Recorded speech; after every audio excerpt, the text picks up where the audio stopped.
그러면 여론조사도 관련 있는 용산 대통령실로 한번 가보겠습니다. 오늘 아침에 윤석열 대통령이 신년사를 했습니다. 윤 대통령이 그동안 숨을 좀 골랐던 카르텔 타파를 다시 한번 강조했습니다. 수십 년간 386이 486, 586, 686 되도록 썼던 영수증 또 내밀며 대대손손 국민들 위에 군림하고 가르치려 드는 운동권 특권 정치를 청산해야 합니다.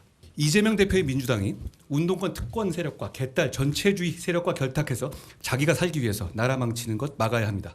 정말 그런 세상에 와서 동료 시민들이 고통받는 거 두고 보실 겁니까? 우리가 반드시 이겨야 할 눈앞에 닥친 명분은 선명합니다.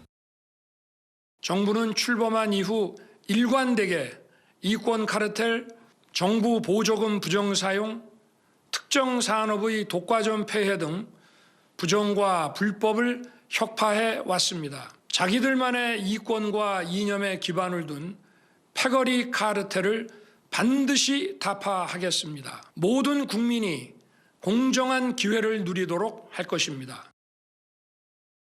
물론 오늘 저 자리에서 윤석열 대통령의 민생 얘기도 꺼내긴 했습니다. 다만 좀 더 강조됐던 건 자기들만의 이권 이념에 기반을 둔 패거리 카르텔을 반드시 타파해야 된다. 부패한 패거리 카르텔과 싸우지 않고는 진정 국민을 위한 개혁이 불가능하다. 이현정 의원께서는 윤 대통령의 속뜻을 어떻게 평가하시겠습니까? 그러니까 윤 대통령이 취임하면서 늘 했던 어떤 그런 강조점인 것 같습니다. 그러면서 이제 노동, 그다음에 연금, 그다음에 이제 교육 분야의 개혁들을 이제 아주 이 정권의 핵심적 가치로 지금 내세웠지 않습니까? 아마 이제 지금은 기억이 잘 잊었을 것 같은데 지난해만 하더라도 건설 현장의 민노총과 한노총이 서로 싸움을 하면서 하루 종일 노동가요를 틀어놓고 했던 아마 기억들 나실 겁니다. 또 크레인 노조라든지 뭐 등등 여러 가지 어떤 노조를 기반으로 하는 그 카르텔 형성 때문에 실제로 일하고 싶은 사람들이 진입할 수도 없었어요. 그리고 또 민노총과 한노총 같은 경우에 자신들이 하는 이 노조비 같은 경우를 어떤 신고도 안 하고 썼기 때문에 그게 결국 나중에 지금 이제 다 신고하게 돼 있지 않습니까? 그래야지만이 세제 혜택을 준다고 바뀌었으니까요. 그런 부분에 상당히 아마 성과가 있었던 것 같습니다. 이게 특히 해외 기업이 대한민국에 올라오려도 가장 먼저 이 문제점을 드는 게 바로 이 노조 문제입니다.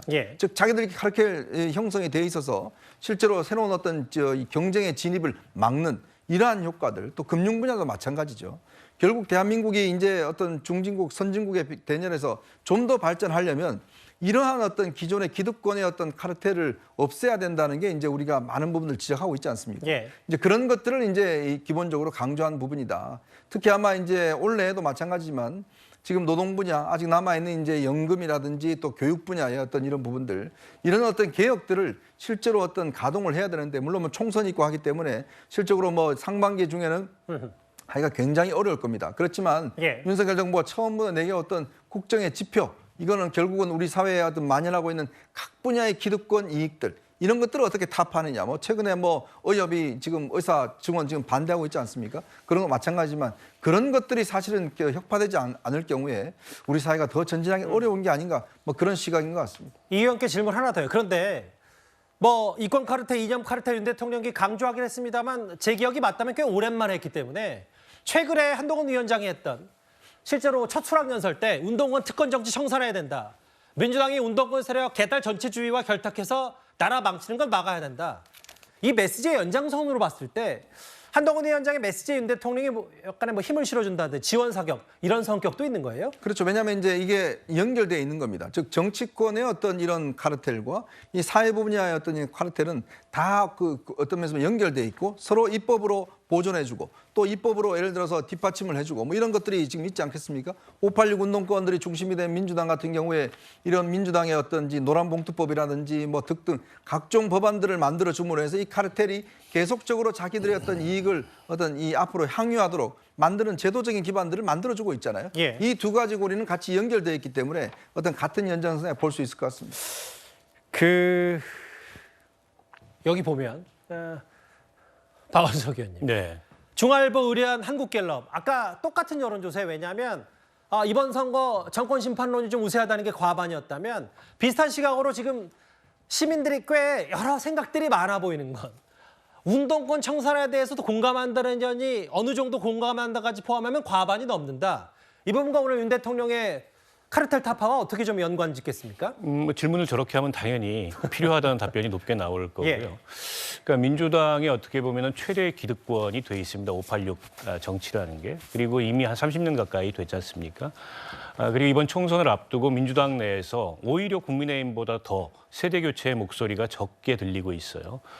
그런 점이 이제 고인물 같은 그런 느낌을 주고 있기 때문에 이제 국민들한테 질문을 던지면 당연히 그에 대해서 필요성을 공감하는 답변이 높게 나올 수밖에 없고요.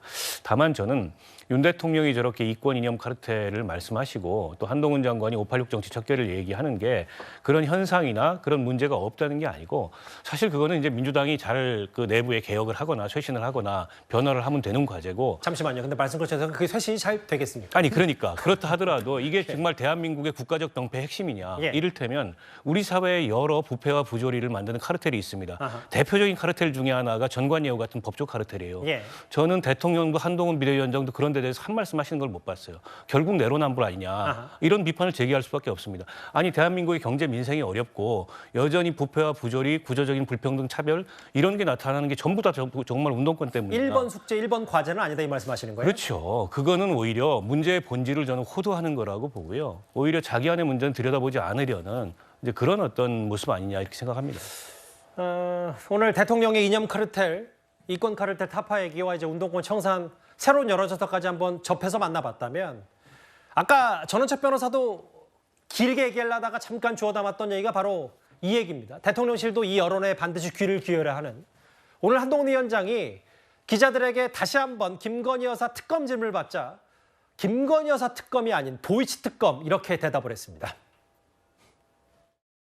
총선 앞두고 김건희 여사 특검 관련해서 거부권 행사할 때 우선 여론의 우려가 좀 큰데 어떻게 생각하시는지. 특검 관련해 가지고 제가 여러 차례 말씀을 드렸잖아요. 그 특검 말고도 지금 이게 대장동 특검도 같이 올라 있잖아요. 그 대장동 특검을 보면 그거는 총선 전에 대장동 특검의 수사와 재판을 사실상 마비시키겠다는 의도가 너무 보이는 법이고요. 그리고 이 도이치 특검 역시 제가 여러 차례 왜 그게 총선용 합법인지 설명을 드렸습니다.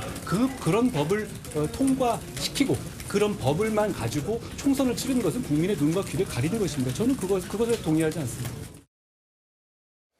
한동훈 위원장은 저 말을 수차례 강조하고 있고 아까 지금 갑자기 든 생각이 아까 박원석 의원께서 그랬잖아요. 여론조사를 보면 운동권 청산해야 된다. 당연히 그런 여론이 좀 높지 않겠냐. 근데 국민의힘에서는 이런 그 얘기도 하더라고요. 아니 대통령 거부권 행사하는 거 잘못된 거 아니냐. 그럼 보통 사람들은 당연히 네라고 하지 않냐. 이런 비교 선상도 좀 가능할 수 있겠는데 일단 전원책 변호사님. 한동훈 위원장은 오늘 김건희 여사 특검이 아니라 일단 도이치 특검이라는 뭐 표현도 쓰면서 이 특검법에 대해서 부정적인 여론을 계속 부정적인 의견을 피력하고 있거든요. 어떻게 평가하시겠어요? 이건요, 우리 법률가들이 물론 뭐 다양한 의견을 낼 수는 있겠지만 예. 아마 제가 드리는 말씀에 거의 한 70~80%는 다 동의를 할 거예요. 여야를 떠나서 진보 보수를 떠나서 뭔가 하면 특검이라는 것은 네. 기본적으로 권력형 비리입니다. 권력형 비리에 대한 수사를 하는 것인데 일단 이번에 그 도이치 모터스 특검이라고 했지만 사실은 그 김건희 여사 특검이란 말이에요. 예. 이 법안 제목도 그런데요. 그리고 김건희 여사 특검에 대해서 우리가 왜 이걸 특검을 반대를 하느냐, 거부권 행사도 된다. 왜 이 얘기를 하는가 하면 이 사건이 벌어진 것이 이미 10년이 훨씬 더 된 사건입니다. 거기에다가 예. 이 사건은요, 윤석열 대통령과 김건희 여사가 결혼을 하기 전의 사건이에요. 그렇죠. 만나기 전의 사건이란 말이에요.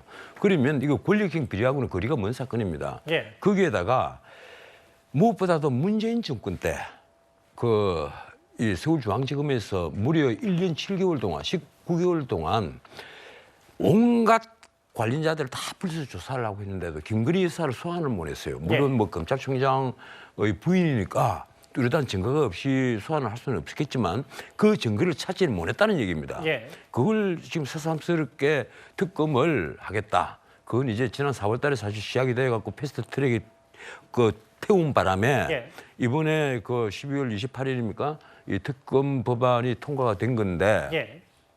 문제는 그렇습니다. 그 특검 법안에 보면 이 국민의힘이 얘기하는 정말 있어서는 안 될 조항들이 있다. 그건 뭔가 하면 가령 총선을 앞두고 이 대통령 부인에 대한 특검을 하면서 매일 아침처럼 이 수사 상황에 대해서 브리핑을 한다. 한동훈 위원장도 그 말 하는 거죠. 이거 어떻게 되겠어요? 선거는 그냥 끝나버리는 겁니다. 예. 이 특검을 거부권을 행사하지 않는 순간에 국민의힘은 완전히 이건 뭐 참패 정도가 아니라 몰락을 해버릴 거예요. 예. 그런 상황이 불보듯 뻔한데 이걸 거부권을 행사하는 데 대해서 지금 국민 여론은요.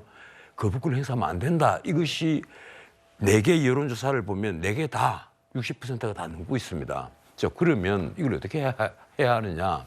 나는 일단 거부권 행사를 하되 거기에 대해서 충분히 한동훈 위원장이 예. 이 점에 있어서는 뭐 특별히 기자회견을 한다든지 해서 국민들이 납득할 수 있도록 충분히 브리핑을 해드려야 된다. 한동훈 위원장이 나서야 된다. 직접 그 말씀하시는 거예요? 예, 그렇죠. 이 비대위원장이 직접 나서서 브리핑을 해야만 한다. 예. 그리고 대통령실에서 그 직접 여기에 대해서 언급을 하는 것은 제가 보기로도 난 부적절해 보입니다. 지금 한동훈 위원장이 직접 이 국민의힘 그 여당 입장에서 직접 브리핑을 하는 것이 옳지 않겠느냐 이런 생각을 합니다. 예. 이현종 의원님, 네. 오늘 신년사 마친 뒤에 윤 대통령이 김치찌개 같이 먹는 시간 가질 수 있도록 하겠다. 민생 토론. 뭔가 1월 중에 대국민 기자회견도 일단 검토 중인 걸로 했는데 전 변호사 말씀은 결국은 한동훈 위원장이 뭔가 이제 그 중간에서라도 투명하게 얘기를 좀 해줘야 이런 여론, 부정적 여론도 잠재우는 거 아니냐. 어떻게 생각하세요? 김건희 여사 그렇죠. 특검법에. 그러니까 뭐 지금 한동훈 위원장이 해야 될 역할 이런 것들을 이제 충분히 있는 것 같습니다. 뭔가 가교 역할을 해야 되고 그동안 우리가 요구한 게 당과 어떤 동반장 관계라고 그랬잖아요. 그렇다면 동반장 관계에서 충분히 이런 어떤 시중의 여론들, 지금 뭐 전원책 변호사 같은 그런 의견들, 왜냐 국민들이 보시기에 이 특검법에 대해서 이게 하나의 어떤 가치적인 문제이기 때문에 저는 찬성을 많이 한다고 봐요. 그렇지만 문제는 이런 세세한 부분의 문제점이 충분히 있기 때문에 그렇다면 그 부분에 대한 어떤 대응들, 또 김건희 최근에 여러 가지 논란에 대해서 뭔가 대통령실이 대응하는 문제들 이런 것들을 이야기를 해줘야 예. 국민들이 설득이 될 거 아니겠습니까? 그런 부분들을 이제 한동훈 위원장이 중재를 해야 될 것이고, 그리고 대통령도 제가 볼 때는 원래는 이거 뭐 검토할 필요 없습니다. 이 신년 기자회견 반드시 해야 되고요. 그리고 더 이상 무슨 김치찌개 끓이겠다는 약속을 1년 내내 하셨는데 지금 한 번도 못 했거든요. 예.